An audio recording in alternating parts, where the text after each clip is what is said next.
Is that good?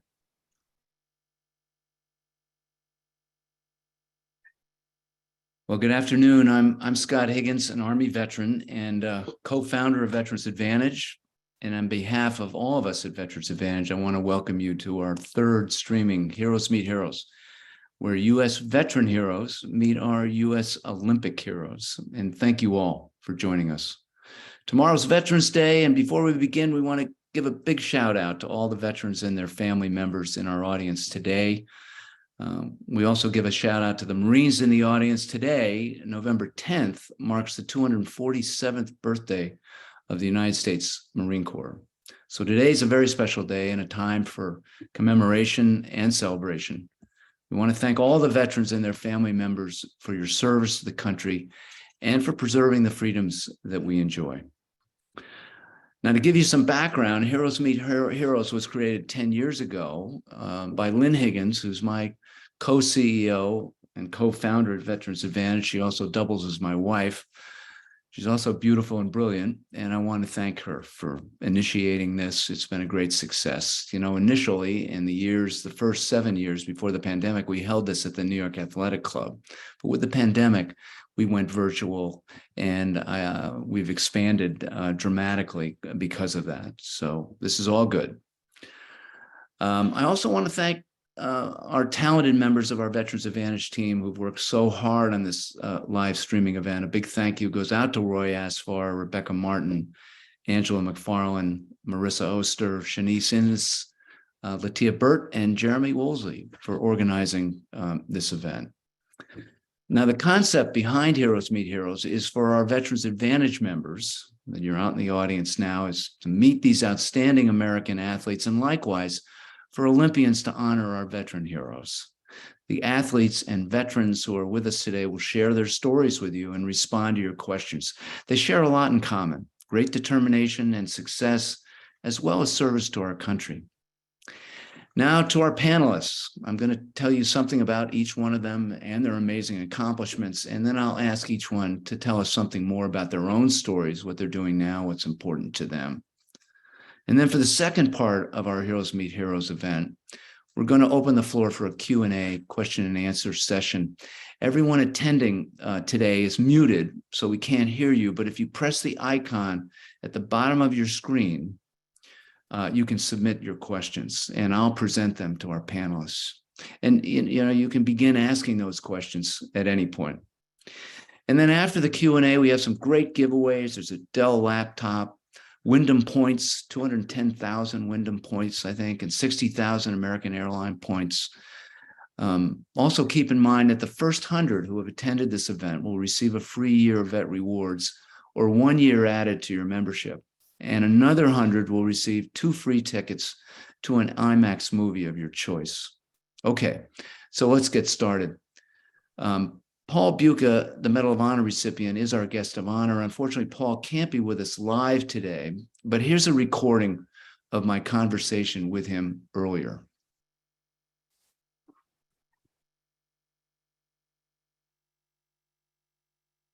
I want to take a moment to introduce our guest of honor today, who's Paul Bud Bucha. Many of you know him. Just to give you a little background on Bud, his father was an Army colonel. Bud is a West Point graduate, actually a distinguished graduate of West Point. And while he was there, he was an All-American swimmer and is now in the International Swimming Hall of Fame. And he is a Medal of Honor recipient. He's also a member of the Ranger Hall of Fame and a longtime member of our Veterans Advantage Advisory Board.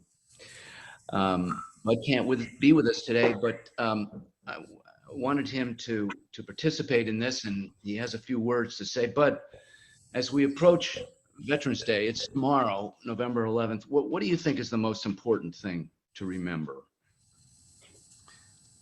There are 2 or 3 things, one of which is an observation I made just recently, and then the more I look back, I was surprised that I was really moved by what I had said.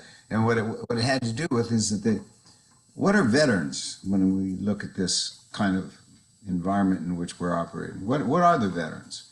And the veterans are very simple. They're the ones that pick up the nation, not a company, not a unit, but the entire nation.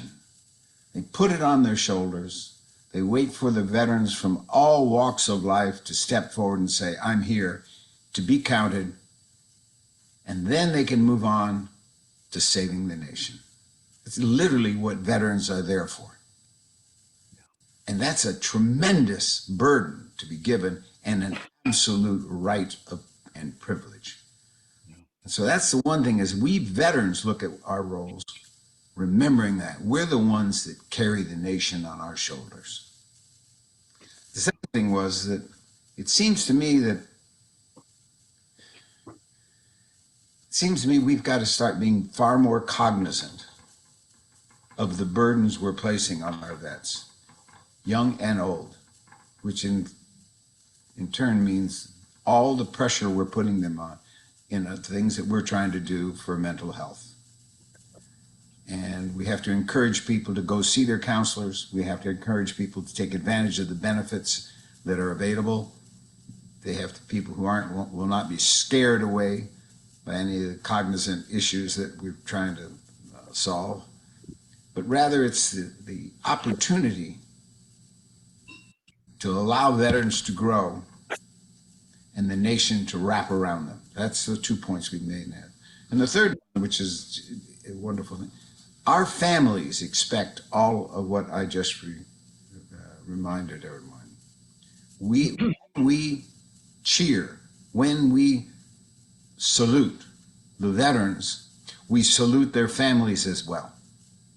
And it is a never-ending family that they're joining. And we've got to be prepared to say, thank you. How can I help? What can I do to help the nation win?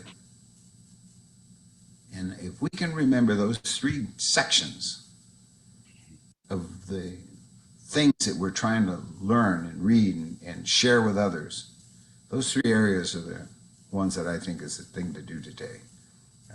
And I think it's a wonderful opportunity that Veterans Advantage is pursuing it. I have used Veterans Advantage, Scott personally, but also the organization as a whole.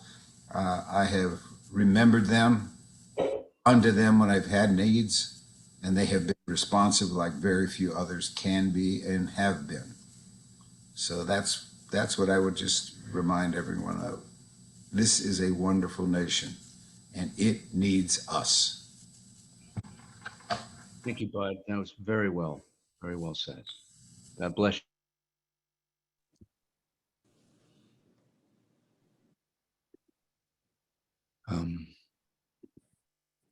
Okay.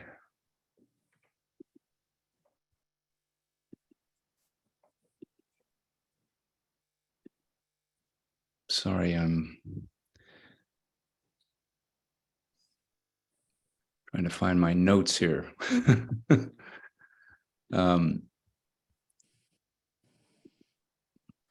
Okay, now I'd like to introduce David Seymour to everyone.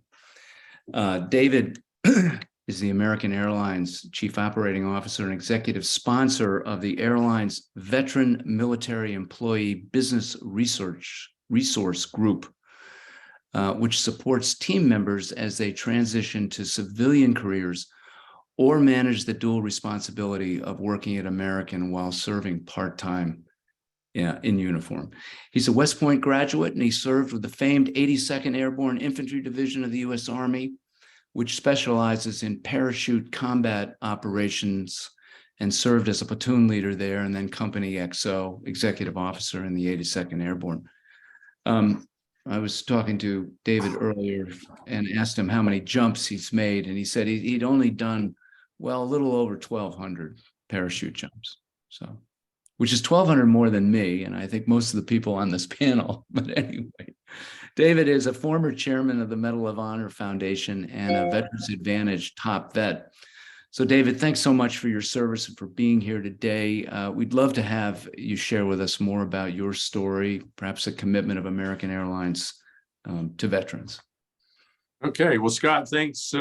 Thanks for that intro. Thanks for letting me be a part of this event. It's super good to have another opportunity to give back to vets and share my story. I'll spend a little time on my story. I mean, and other than to tell you that, in addition, I was an Army brat, and so up until I graduated from West Point and served my 5 years, everything tied to the military, and so that really formed the foundation of who I am. And I learned a lot from, not only my father who served, but those I served with. And I've carried that through as, in my civilian life managing. And it's, again, I say the foundation of how I make my decisions, how I treat the people that are under my care. But what I really want to spend more time is talking about American and what we do, because that's the thing that really gets me excited. All that we do to give back to veterans. At American Airlines, we're just over about 110,000 employees or team members here. And we're probably close to 8,000 that have at least identified as being a veteran or actually serving, because we have quite a number of our team members that are very active in the Guard and reserves, continue to support and in positions here that we're supportive, but also they can do dual careers and they want to give back, they want to support. So I'm really happy to be a part of that group. You talked about our veteran and military employee resource group. That's not made up of just those that were, veterans or still active. We have a lot of members in that group that want to support, that want to give back and support and learn more about it. And it could be because they have a son or a daughter or a husband or a wife or a partner that is served in the military, or they know someone and they want to give back. And that is hands down the largest group that we have in the organization. But even on top of that, American Airlines does a lot to support our veterans and military. And we do events. We're about ready. I just saw the announcement coming out. Snowball Express is a big event that we do, supported by the Gary Sinise Foundation, that gives back to the Gold Star families. Brings kids, families together that have lost a service member. And it's a phenomenal event. Used to be here in the DFW area, now is at Walt Disney World. And we run 11 charters in one day. I think we hit about 26 cities, bringing all those families into a multi-day event in the Walt Disney World so they can get together and connect. We have event Seats for Soldiers. We're actually, this year we're doing two. We're doing one at the Dallas Cowboys event and one that I'm looking forward to. That'll be early next year, where we bring veterans from Brooke Army Medical Center up from San Antonio up to DFW, treat them to dinner, and then all of the season front row courtside seat holders donate their tickets, and we surround the court at the Mavs game with our veterans who are recovering right now from injuries that they sustained, and they get to watch the game courtside, something that many of us wouldn't otherwise get to do. And then after the game, both the teams come out and spend time with the soldiers. It's a long day for them, but absolutely phenomenal event for them. But we do a host of other things, whether it's flights taking our World War II, our Korean War, our Vietnam veteran, heroes to Washington, D.C.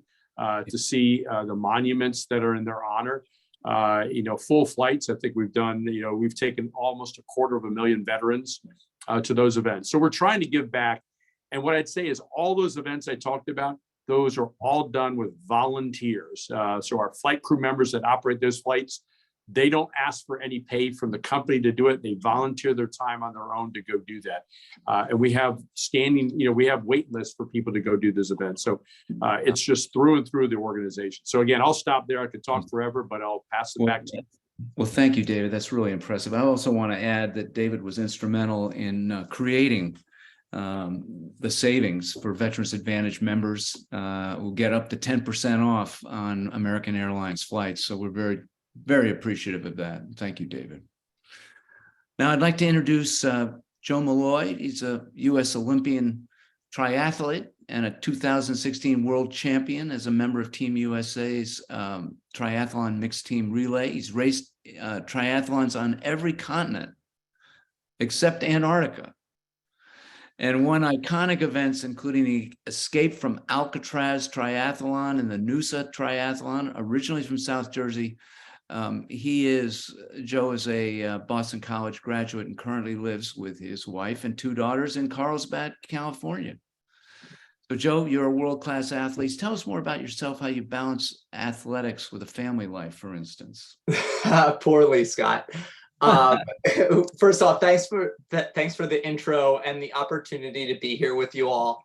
Like the other athletes and individuals who will be talking, I think what we all share is just this clear idea of like what success is. And as an athlete, like you can't help but have clear goals and a clear vision for how you're going to get there. And as I interact with the rest of the world, I realize that's something that we might take for granted here on this call, each of us, but that's not a normal quality. And it's something you should value and be really proud of working to create that mindset for yourself.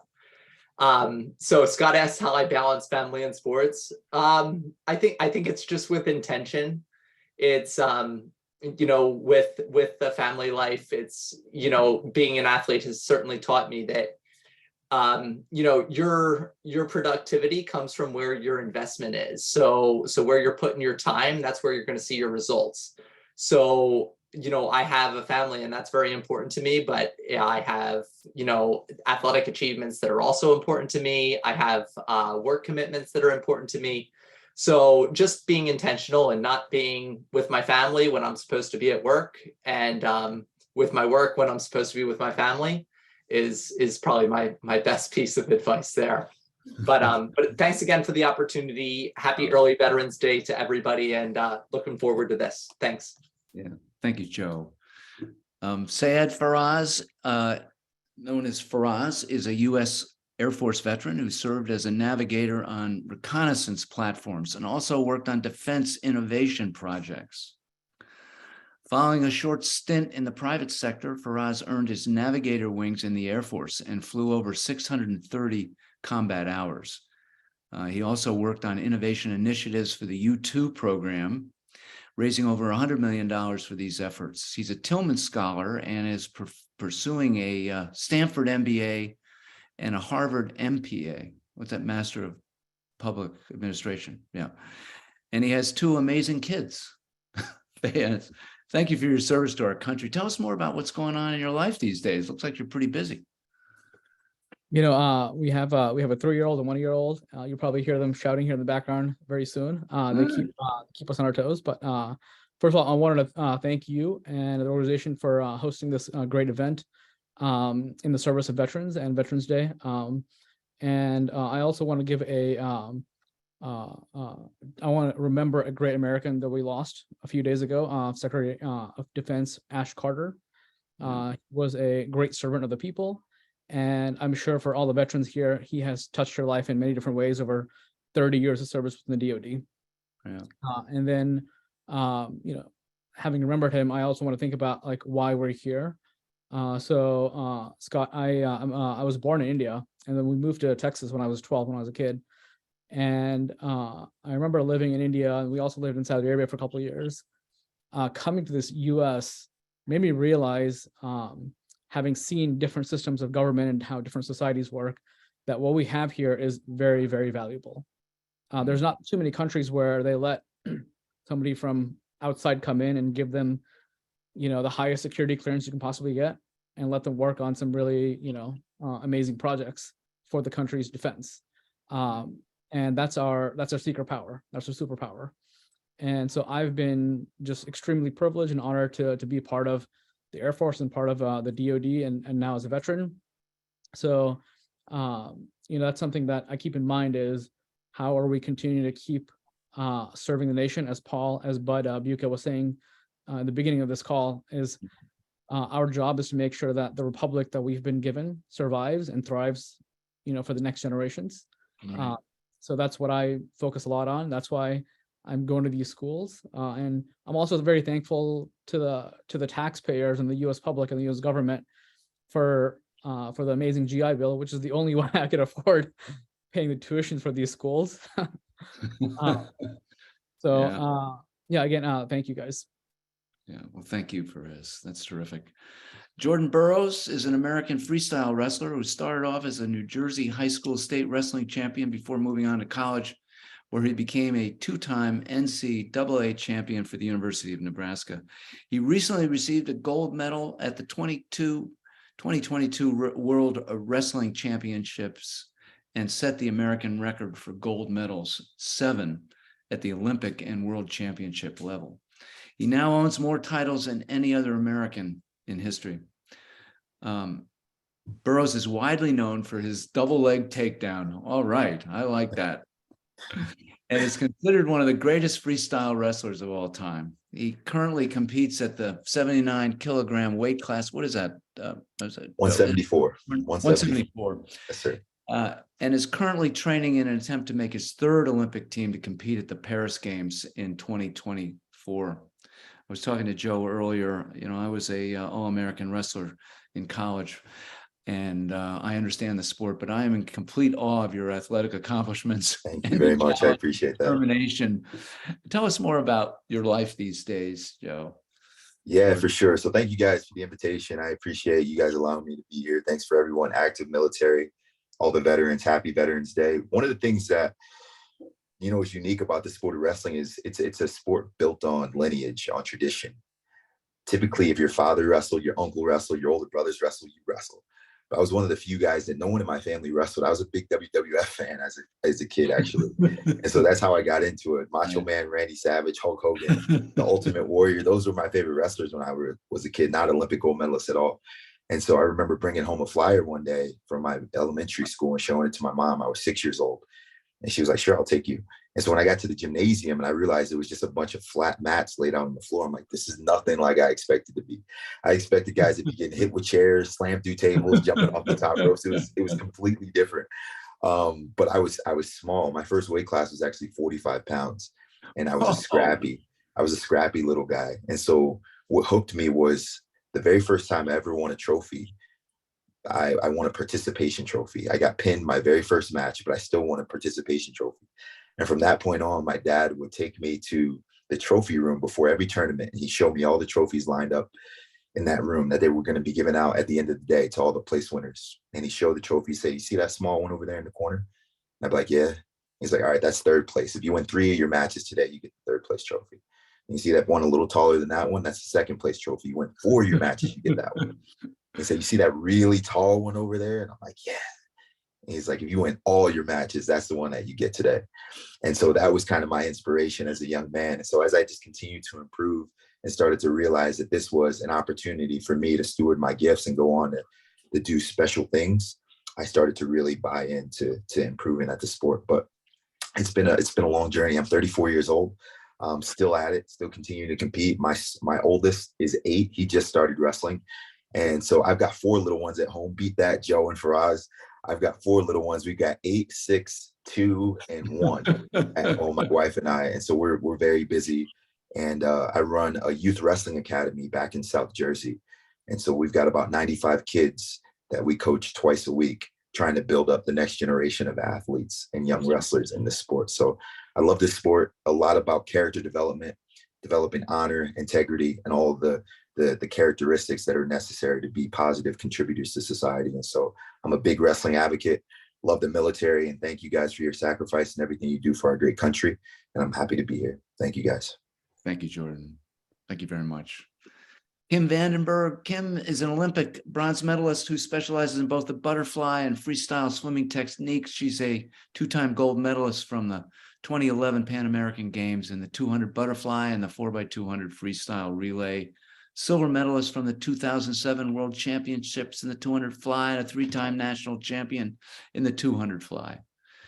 Since competing in the 2008 Beijing Olympics, she's traveled the world giving motivational talks and teaching swim clinics and private lessons to international schools throughout the United States, Asia, Australia, Europe, and South America. Thank you, Kim, for being here. What lessons can you share with us about transitioning from a world-class athlete to a teacher and a motivational speaker? Oh, thank you, Scott. Thank you so much for inviting me to be part of this incredible group. I loved listening to all the stories of the other athletes and veterans. Happy early Veterans Day. It's just an honor to be able to share stories and to learn from each other and to be inspired by each other. I would say, I'm still competing, Scott, but not at that level of, let's say Jordan or Joe doing incredible things, aiming for the Olympics. I swim maybe a couple times a week. I have a little daughter right now. She's 3 months old. She's sleeping. And so I'm part of the parent club, which I'm happy to be part of. So I would say kind of what Joe was saying earlier about balancing his family life. I found that most of my life was dedicated obviously to my sport, and it was hours, days, months, and so much time was spent focusing on that one singular goal that it wasn't a balanced lifestyle, And so when I stopped competing for an Olympic Games, I was trying to find balance, and I was searching for balance, like I think we all are in our own right. And I think I'm still trying to find that balance now as a new mother, when I'm pursuing my personal goals, my goals as a family, and my goals as a mother. So I think the idea of finding balance is taking care of yourself and making sure that you have your goals set. I know Joe talked about goal setting earlier. Goals change. Your goals will continually evolve as you age, as you gain more experience. So I think, playing around with the idea, what is your goal today? What was your goal 5 years ago? What's your goal in 5 years from now? I think those are very interesting topics. I'm not sure if that answered your question. No, I think it did. I appreciate talking, but I appreciate anyway, that. I'm very happy to be here, and I can't wait to have a little more dialogue between all of us here today. Yep. We're going to thank you, Kim. We're going to start the Q&A now. And while we're waiting for questions, I think Rebecca's going to be posting them in a second. To the athletes, how do you handle recovery from injuries?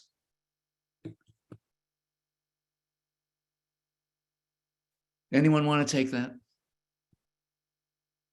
I can. I don't know if you could see my hand waving. Yeah. Okay. No, I didn't see you, but go ahead. Yeah. So I have a back injury in my lower lumbars. And I think when I first found out that I had back pain and severe back setbacks because of my back, I was very scared that I wasn't going to be able to perform. I wasn't going to be able to compete, and finding the right strategy to move forward, finding the right recovery for that was really essential. And so I started incorporating Pilates. I started doing acupuncture. I started, talking to my trainers about how to physically prepare for my training regime and how to mentally prepare for if I did have a back pain during a performance. And I think that finding the support staff is really important, but also being incredibly patient with yourself. And that was my biggest challenge, was having patience when my body wasn't performing the way I wanted it to. I had to pull out of a pretty big competition because of my back. And I was very disappointed and very frustrated with how my body was responding. But in the long term, it's very important to listen to your body, listen to your limits, and find the support system to move forward. Yeah. Very good. Jordan, have you been pretty much injury free? No, I wish I could say that, Scott. I have not. I've had a couple of things. I tore my LCL and PCL back in 2010, had reconstructive surgery, broke my ankle in 2013. I've had a couple of bulging discs. I've had a torn teres major, torn calf, and a couple of other things that I've dealt with. But I think the basis for who we are is because our training is so extremely difficult that it prepares us to be mentally focused throughout any obstacle or sort of challenge that we may encounter. And so I think that typically for me, I've realized that when I've had injuries, I've had to do a few things. One is I had to stay locked in. I had to stay focused on the goal, the task at hand. So it typically was in a time of preparation, getting ready for some sort of tournament or event. So I was locked in mentally and focused. Two, you got to have a great team of people around you. I've gotten inspiration and drawn inspiration from my family, from my coaching staff, from my training partners on days where I didn't believe it was possible to recover, on days where I was feeling down and out. or felt like I had a lack of motivation, those were the people who kicked me in the butt and got me back on my horse and got me ready to go. And then I say, lastly, is understanding that this is not exclusive to you. I try not to personalize the difficulties that I face, knowing that everyone in sport has not only been injured, but they've lost at some major event. And it's been a difficult recovery process and building back from that. So I think it's more of intent, of focus, of deliberate practice to get back to it exactly where you were before, but also there's a level of evolution that can only come from going through these obstacles. It's easy to compete when you feel good. It's easy to compete when you're at 100%, your body's holding up. But I think that the ultimate test of character for all athletes is how you operate in levels of difficulty and dire circumstances. And so I've been through a lot of injuries, but luckily I've been able to overcome them. And it's actually sharpened me in the moment because I've known what positions I had to protect myself in as well. And yeah, I'm thankful to have come out on the other side scathed and battered, but not broken. Very good point. But if I may, I'm not definitely not an athlete by any means, but had some experiences with some health issues. So several years into my Air Force service, I actually had a stroke and was paralyzed for about 4 months. Couldn't move anything on my right side of my body. Was bedridden for 4 months, and I was grounded after that. I had to stop flying. Oh, and there's my 1-year-old right on cue. So, like the experience from that was basically, oh no, he wants to go to his mom. And I remember thinking, what the heck am I going to do? I can't fly anymore. The Air Force is going to kick me out. You know, I've been, my entire career had been focused on aviation, and I wanted to do that for the rest of my life. But when it happened, you know, I was like, I thought to something I learned in the Air Force, which is that attitude is altitude. So in aviation, attitude means how your aircraft is positioned.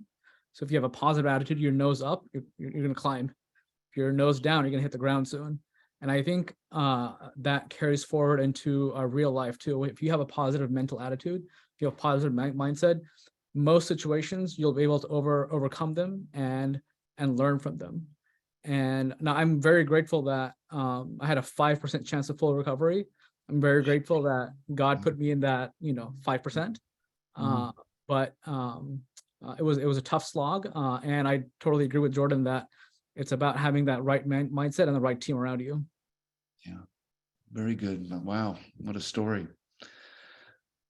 Questions are coming in here. I'm reading one from Roosevelt Boylan. Military service and Olympic competition both require significant family support for the person to be successful. Can you speak on the sacrifices that your families had to endure to help you pursue your goals?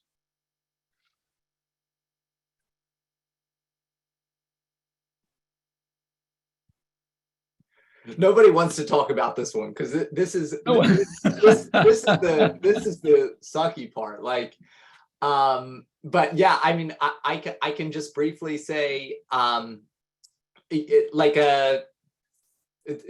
eaten Thanksgiving dinners, spent holidays away from my family and friends, missed a ton of best friends' weddings, and I didn't start off as an athlete to do those things. And, I started off because I thought working out was cooler than sitting at a computer. And then, you You make were a swimmer once, decisions. right? You started off in swimming, didn't you? I did, yeah.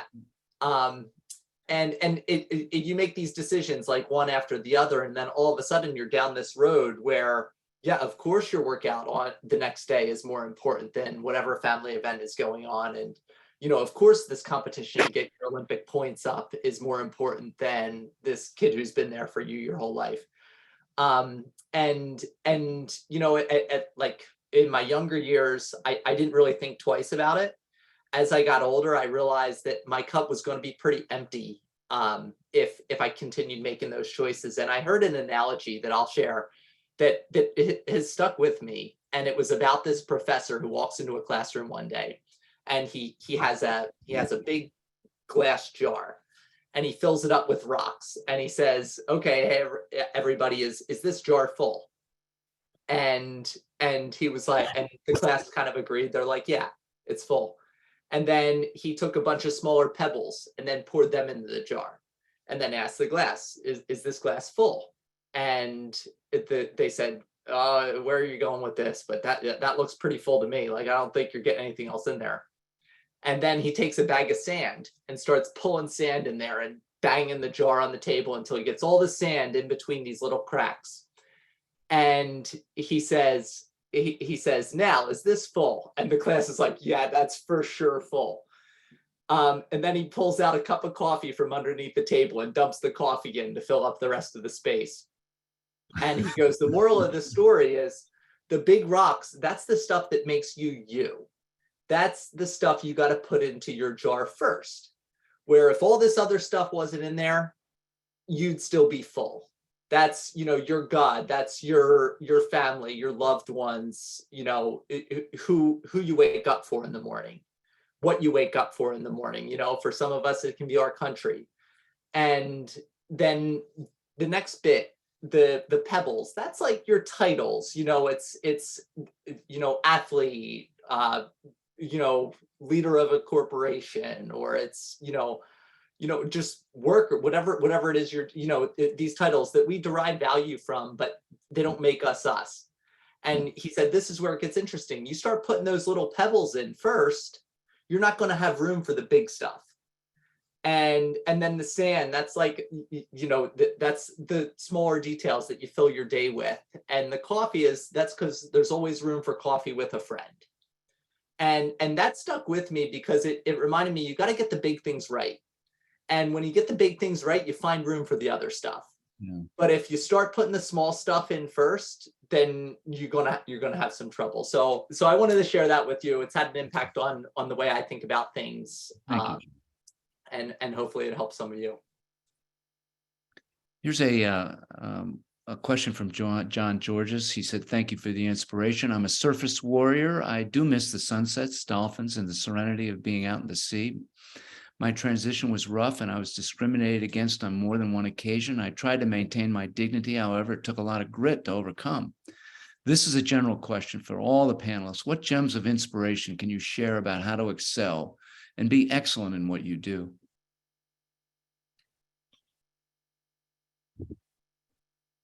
Who'd like to tackle that? Scott, I'll go. I haven't had one here, but I'd say is be yourself. I mean, I'd say for veterans that are those that are starting to transition, particularly in the civilian world, it is different. I'll be the first one to tell you it's a lot different. And I think back to my career. There are a lot of things I liked about the military: the camaraderie, sense of purpose, sense of family that you don't have at a job necessarily, especially large corporation. But you got to be yourself. Don't underestimate yourself and what you bring to the table. I think that's a challenge that I continue to work on with my organization, is the leadership qualities, commitment, service, all those things that anybody from the military brings to the table are undervalued by those that haven't served. And I think we've got to continue to, we work a lot on trying to do that and make sure that people understand that. But don't sell yourself short on what you've done in the military and what you've learned, and believe in yourself, because a lot that seem to find doubt or opportunity for doubt, it's not there. You are all that you could be and all that you are, and you just got to believe in yourself. And that will help you move along. Yeah, that's good advice. And that, I think, addresses in part this question about that just came in. How do you deal with identity loss when transitioning from the military or athletic dedication when trying to find yourself after your service or your sport? Kim, did you want to say a few words to that? I'm sorry, did you say Kim? Yeah. Yeah, good. I was just thinking that, for me personally, swimming is an expression of part of myself. Like, I enjoy swimming. It's just one way I express who I am as a person. And I think that many people, especially on this panel, might feel the same way about their passion, what they're doing with wrestling, for example, with Jordan, or triathlons with Joe. that's one part of the identity. The rest, maybe the family or your passions or your hobbies outside of the sport or your interests outside of the sport. So for me, I really felt that after the Olympics, when I went to Europe and I traveled for swimming and I went to New York and lived there for 8 years to explore my passions outside of the pool, it was a really nice way for me to find, sorry, I have dogs running to the front door right now. I think it's a great way to really find the energy to place into other hobbies that you may have. So if you're experiencing this identity loss, write a list of things that you're interested in besides whatever it is that you're doing right now, and spend time doing those things. For me, yoga was one of my passions. And so I got my yoga teacher training certificate. Traveling was one of my passions. So I traveled the world, but I did it in a way that I was also combining my swimming experience. Same with writing is a big passion of mine. So I started writing for, women's sports companies. So I think that find ways, be creative in your talents and your experiences and transition that into your other interests outside of what it is you're doing. Thank you, Kim. Well done. Not a question, but I'd like Jordan to know that he is my son's hero. He works his blast double every day and teaches the younger wrestlers in the room to follow your shot and turn the corner like you. Thank you for keeping wrestling classy. I appreciate that. Thank you, whoever that was. Thank you so much. Yeah, and another person asked, what part of South New Jersey is your clinic for kids? We are at Collingswood High School, South Jersey. So I live in Philadelphia, is currently my home. Collingswood High School is about 20 minutes from the city, and it is a great wrestling room, great facility, very close to Philadelphia, close to Camden, New Jersey, easily accessible from the major roadways in the area. So if you're interested, come on down. We'd love to have you. Great, terrific. Well, here's sort of a general. What's the best pain reliever that is not medicine? Everybody's got that one.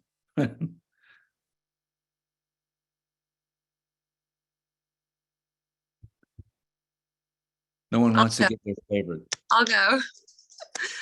Pain reliever. I mean, I'm a big fan of bath time. I think like a hot Epsom salt bath. I know it's so basic and so cliche, but it really does just make me feel so much better. And I think that after you're having a long day, whatever it is you're doing, if you just soak in a bath and reset and focus on your breathing and just resetting your energy levels, it's for me one of the best pain relievers. Okay, good. I'm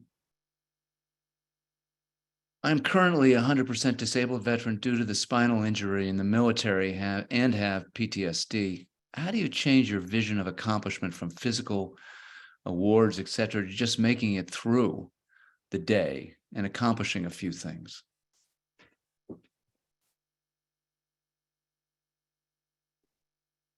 I can talk a little bit about that. Good. So when I had the stroke, I had to, as I mentioned, I had to stop flying. So all the stuff, all the preparation, all the years of work that I've been doing leading up to that moment had been focused on aviation. And so when that happened, I first had to deal with sort of like the internal demons of, what are you gonna do with your life now? Like how will you provide for your family? All these things that you have to deal with. So I started thinking about what else I could do, where else I could contribute. And that actually, I actually call it my stroke of good fortune now, because if not for that, I wouldn't have, if I hadn't had the stroke, I had to stop flying, I wouldn't have started working on innovation projects within the YouTube program. I wouldn't have met my wife and had these kids now. So that stroke was a major inflection point in my life. It could have gone really bad, but I'm very, very grateful that that it went in a different direction. So my advice to you, and first of all, thank you for your service, and I'm sorry that you're going through these difficult issues. My advice would be, every day that you wake up, sit down and write 2 or 3 goals for yourself. They can be small things. Be like, hey, you know what? I'm going to go grocery shopping today. I'm going to go, clean the house. Just small things, and then knock them out. So that's going to give you like a mental boost that you're accomplishing goals, small ones. And as you do that, being in a clean house, having good groceries and healthy food, those are going to make your life better. So start small and make sure to write these things down. Writing it is actually very important. Don't just think about it. Write it down and then do it. And then over time, you can start tackling bigger and bigger tasks. Right. From And Brandon I Lee. gotta jump in real quick. Yeah. I gotta say shout out to you for asking the question. I don't know your name, but asking the question says you're going to work at this and you're committed to figuring out ways to improve. And you deserve some credit for that. So Very good point. Brandon Levy says, it's an honor to meet all of you and thank you for your time today. David, how do you create the esprit de corps at AA? Was it cultivated over time and how do you maintain it? Note, I feel with newer generations, we are losing appreciation of military service. Oh, you're muted, David. The dreaded mute. Again, esprit de corps, I think, I'll be the first one to tell you, you don't have what you have in the military at civilian organizations. You might at smaller corporations, large corporations, it's tough. And, similarly, we're a very diverse, and separated workforce. I mean, I look at between pilots and flight attendants, which is probably about 40,000 of our 110,000, they don't even come to the office. Their office is the airplane. So they don't have to come into work and it's hard in a lot of cases to connect with them. So if you're looking for that esprit de corps that you have in the military, it's not here. You can do that with your team, in the people that are in your direct charge. And again, I think there's, I haven't spent a lot of time talking about taking care of those that you're in charge. That's what I learned about the military. I learned it as a kid when I was, with my dad and the folks in his unit is take care of those below you and they'll take care of you. And that's how you build a little of that esprit de corps, so to speak. But a large scale that you have in the military, I'll be honest with you, I haven't seen it replicated anywhere. And again, I've always worked for large corporations, but smaller corporations that are all in one location might be able to do it. But it's got to be really very localized. Again, but I keep going back to take care of those under your charge and they'll take care of you. That's a good point. For Jordan, after having such a long and successful career, being recognized as one of the best ever American wrestlers, how do you maintain humility? How do you remain humble and motivated? Well, first, I'm not the champ at home, right? I'm only the champ in public spaces and in wrestling rooms. When I come home, I still got to do dishes, take out trash, change dirty diapers. So that keeps me grounded. But honestly, I think I've learned one of the things that has given me the most peace in my career is I've learned to separate my identity from my occupation, right? I've learned that I'm a man of faith. I'm a father. I'm a husband. I'm a son. I'm a friend. And I've connected to those things way more closely than my awards. When I'm having a bad day, I don't go put my Olympic gold medal on and sit and for me, it's more closely tied to the fact that I came from middle America with no tradition, no prestige, no lineage. And I've had a lot of people around me who have helped me achieve this goal. There was a great Olympic champion. And his name was Dave Schultz. He was an Olympic gold medalist in LA in 1984. And he gave a speech after he won the gold medal. And he said, if I could break my Olympic gold down and give a piece to everyone that's ever helped me on this journey, each piece would be the size of a speck of dust. I was like, that's how many people have helped me along this journey. It's like from my training partners to my coaches, to my parents, to my siblings, to even the janitors that left the lights on late in the gym so I could get a workout in. Those are the people who I commit fully this gold medal. Those are the ones who helped me along on this journey. And so I'm along for the ride. I'm thankful for the ability to do this, but I've also understood that, as a man of faith, I've been blessed with amazing gifts and I want to be a good steward of those gifts. And in order to do that, I have to maximize my potential. There's a certain standard that I've set for myself. And so every time I train, every time I compete, every meal, every interaction that I have with daily, I want to continue to be the person that I project and convey to the world. Plus, I've got 4 little eyes at home that are looking at me daily. I want to embody all of the things that I promote to the world. And so I don't want them to ever have to go outside of the home to look for a hero. I want to be their hero. And it's a unique position. It's a big responsibility. But I feel a duty to do it, and I love it. I take it with full responsibility. And so it's been fun. And no one likes the guy who's arrogant. Ultimately, I think we all respect and admire and connect most closely with the humble champion, the people's champion. And that's one thing that I've understood from early on in my career. So, I've got a lot of pride, and I think you have to be a successful athlete. But what I want to project is I want to operate as a man of faith and dignity and honor and respect and class in everything that I do. And I think that is who people connect with. And if I'm going to be and motivate the next generation, that's who I need to be. That's great. Here's a question for Faraz, but also for David. Any tips on pursuing aviation, not precisely as a career, but as a hobby? I've always wanted to fly helicopters. A lot of people ask me that question. I say, find the nearest, small airport next to you. They usually have a flight school. Go take a couple hours of ground classes. You can even find, like Groupons for like $100 for a couple hours of flight time. Go do it. And if you don't find yourself, throwing up constantly, then that, this is something you can pursue a little bit longer. The important thing is, if you really do want to pursue it, you can't let anything stand in the way. I'll share another quick health story. Is when I was joining the Air Force, the first time that I applied, I got rejected out of like the dozens of medical tests they make you take. I didn't pass the depth perception test. And I was like, okay, how do I fix this? So they're like, well, if it's genetic, then you can't fix it. You can't do anything about it. So I was like, all right, I didn't have the money to go to an ophthalmologist trying to figure out what's going on. So I did some research, and I basically found out that you can train yourself. So I walked around DC with an eye patch over my right eye for 3 months to work out my left eye. Wow. And every day I would go home and remember those, seen those like Magic Eye 3D books where you like try to stare at an image, try to get the 3D picture.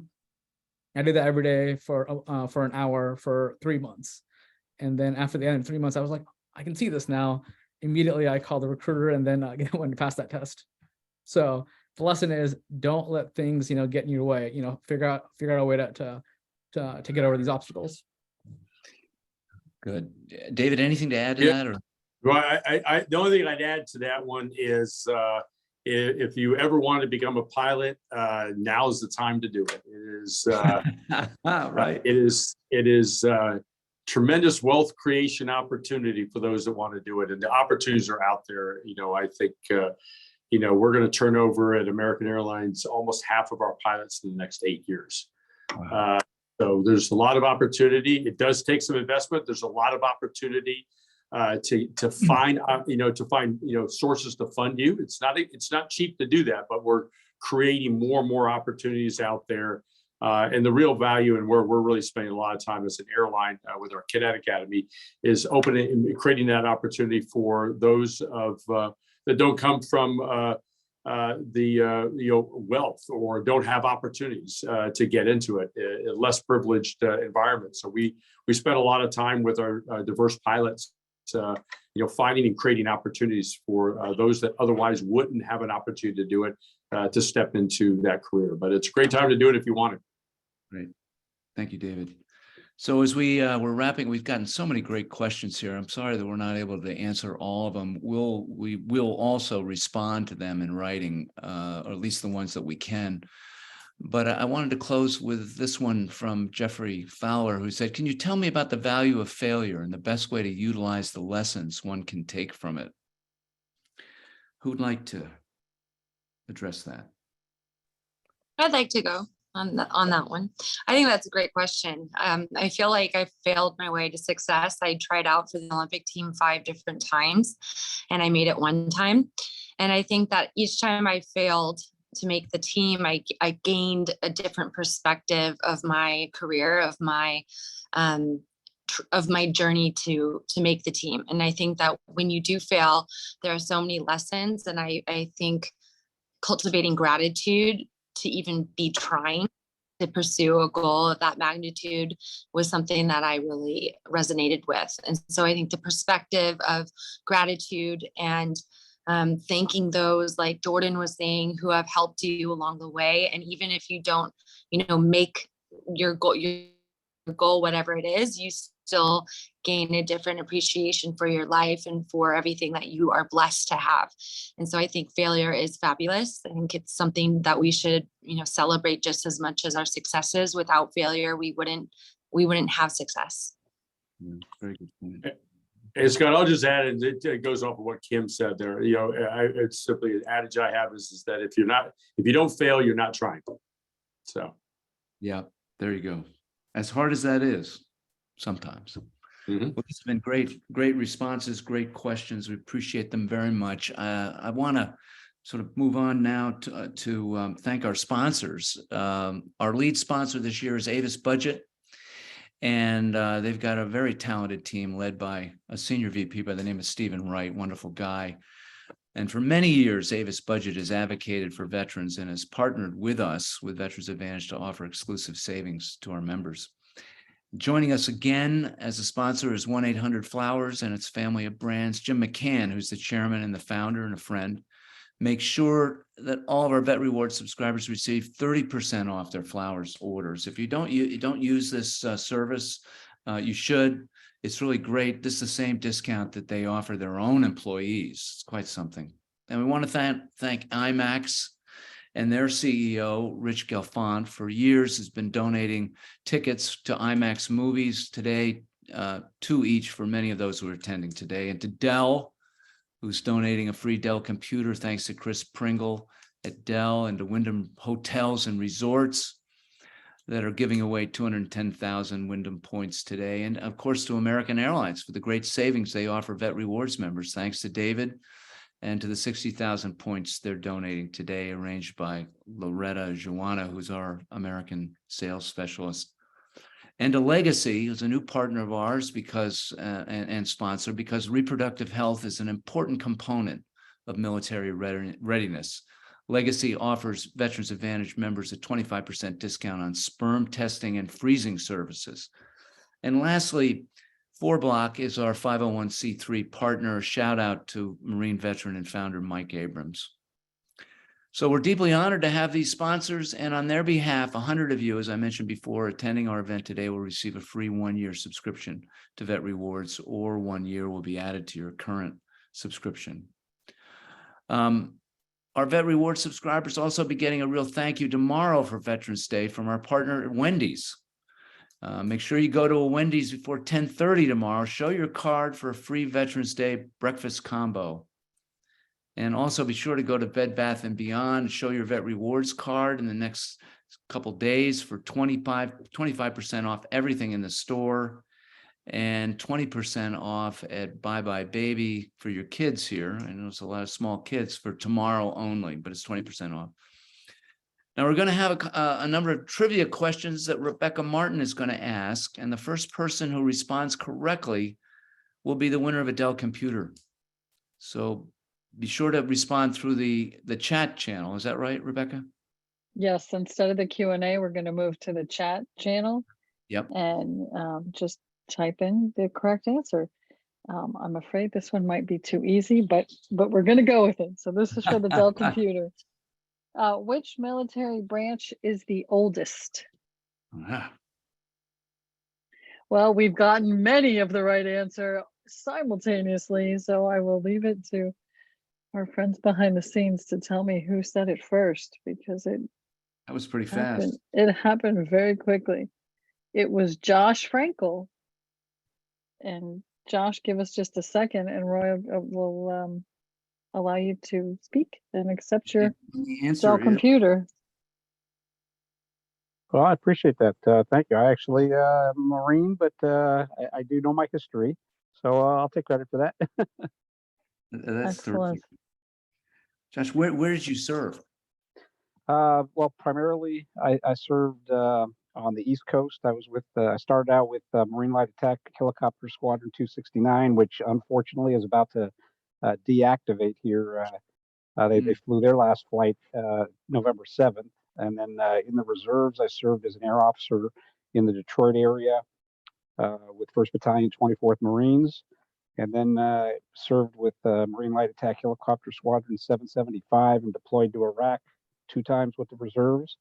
So it's kind of been all over. Wow. Well, thank you for your service. It's terrific. And enjoy the Dell computer. I appreciate that. Thank you. Okay. Our- Now, another trivia question. The first person who responds correctly will receive 210,000 Wyndham points, which is good for a stay in one of their worldwide hotels and resorts. Could be a week, could be a long weekend at one of their 4 or 5-star resorts. Rebecca? Okay, so this one is, again, for the 210,000 Wyndham points, which is the only US state that has a 1-syllable name?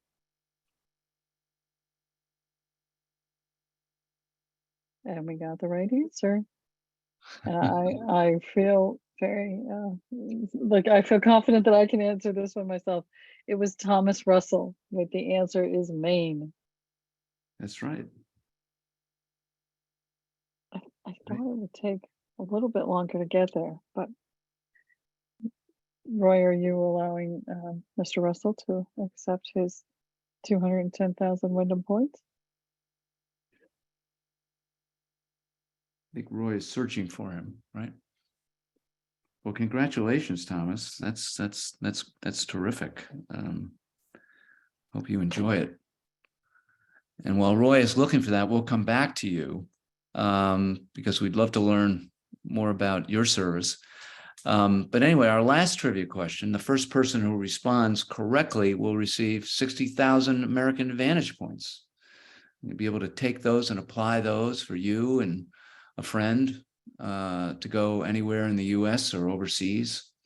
Thank you to David and American Airlines for that.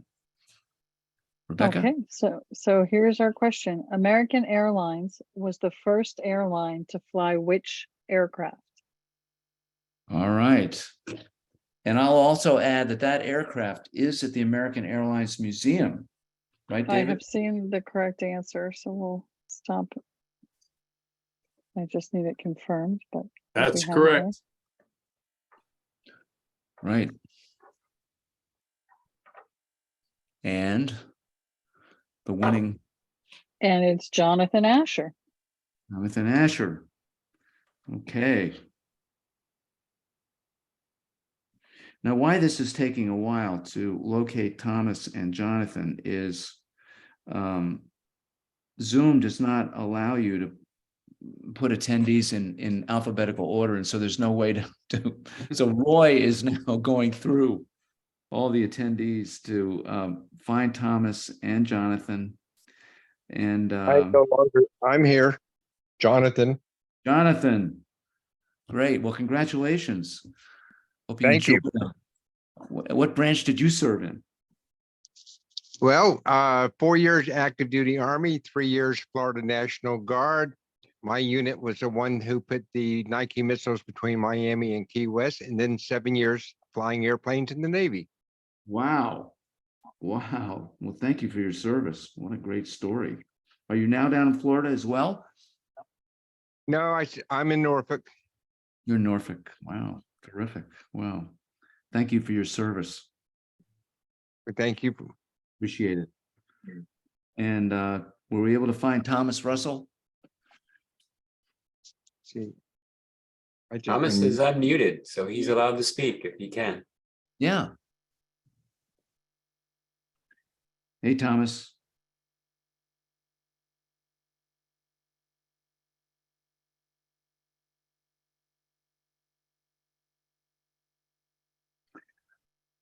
Okay, well, we have found Thomas and we will be in touch with you on that and appreciate very much your service.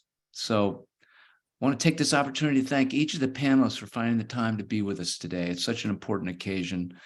And this event is something that we care very deeply about. And I want to thank all the members who have participated here in our audience for their service and for their support of Veterans Advantage.